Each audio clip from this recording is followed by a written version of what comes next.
오늘 주신 하나님의 말씀은 출애굽기 32장 15절에서 35절까지입니다. 원래 오늘 해야 할 말씀을 제가 저번 주에 미리 해버려서 오늘은 저번 주에 못하고 뛰어넘은 본문인 점을 이해 부탁드립니다. 오늘 말씀은 모세가 시내산에서 하나님께 십계명 돌판을 받은 직후의 이야기입니다. 아직 모세가 시내산에 있을 때에 하나님께서는 산 아래에서 이스라엘 백성들이 금송아지를 만들어 우상을 섬기는 것을 보시고 모세에게 내려가라고 말씀하십니다.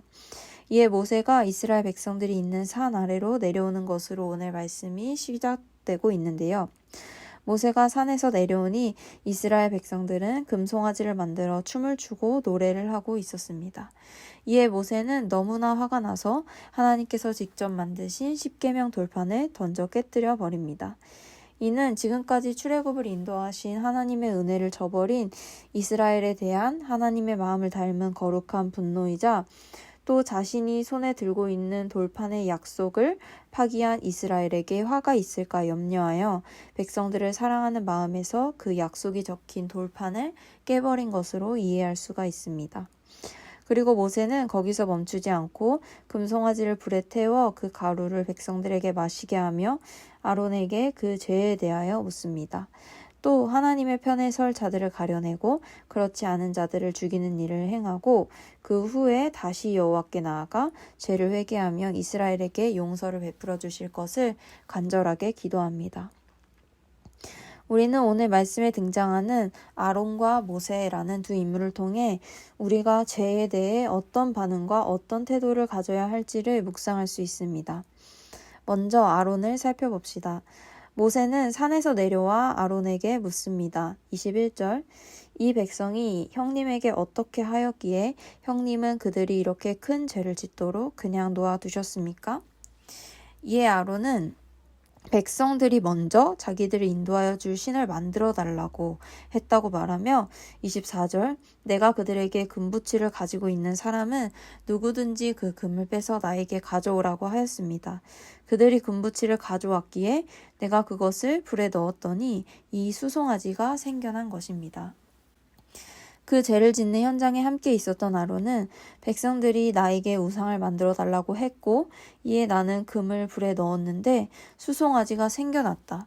마치 자기의 탓은 없고 백성들의 탓을 하며 또 금송아지가 저절로 생겨난 것 마냥 말을 합니다. 죄에 대한 자신의 책임을 철저히 부인하는 모습이죠. 하지만 모세는 이 죄에 대해 완전히 반대되는 반응과 태도를 보입니다. 사실 모세는 그 죄의 현장에 함께 있지 않았기 때문에 죄에 대한 관련도 책임도 없는 인물이라고 볼 수 있습니다. 하지만 모세는 철저히 죄를 고백하고 회개하는 모습을 보입니다. 31절, 32절 모세가 주님께로 돌아가서 아뢰었다. 슬픕니다. 이 백성이 금으로 신상을 만듦으로써 큰 죄를 지었습니다. 그러나 이제 주님께서 그들의 죄를 용서하여 주십시오. 그렇게 하지 않으시려면 주님께서 기록하신 책에서 저의 이름을 지어주십시오.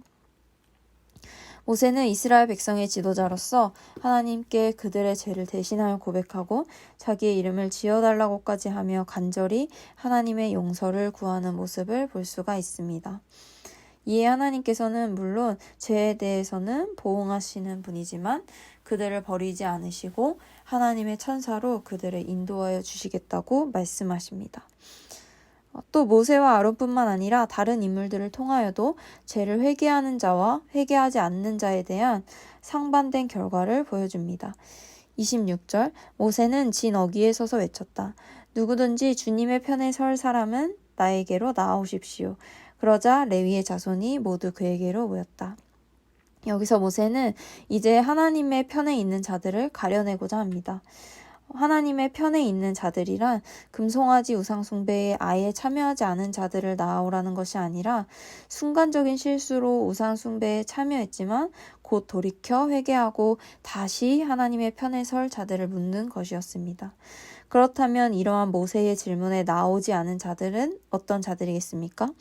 죄를 짓고도 회개하지 않는 자들을 말하는 것입니다. 이에 모세는 하나님의 말씀에 따라 하나님의 편에 서고자 한 레위 자손들을 시켜 그렇지 않은 이들을 단호하게 칼로 죽이도록 하였습니다. 이는 죄악을 철저하게 제거하는 것을 보여줄 뿐만 아니라 회개하는 자와 회개하지 않는 자의 결과를 보여주는 것입니다. 따라서 우리는 죄에 대해 아론과 같이 또는 하나님의 편에 서지 않은 자들과 같이 죄를 인정하지 않는 것이 아니라 모세와 하나님의 편에 선 자들과 같이 철저히 회개합시다. 회개하는 자에게는 하나님의 긍휼과 용서가 있지만 회개하지 않는 자에게는 죽음만이 있습니다. 또한 회개는 반성문처럼 형식적이고 괴로운 것이 아니라 하나님께서 우리를 용서하사 생명을 주시기 위한 은혜의 선물입니다. 그러므로 회개를 주신 하나님께 감사함으로 즐거움으로 회개합시다. 그럴 때 주님께서는 우리를 용서하시고 그 크신 사랑으로 안아주시며 또 죄를 이겨낼 힘을 더해주실 것입니다. 요한일서 1장 9절 10절 만일 우리가 우리 죄를 자백하면 그는 미쁘시고 의로우사 우리 죄를 사하시며 우리를 모든 불의에서 깨끗하게 하실 것이요 만일 우리가 범죄하지 아니하였다 하면 하나님을 거짓말하는 이로 만드는 것이니 또한 그의 말씀이 우리 속에 있지 아니하니라. 아멘.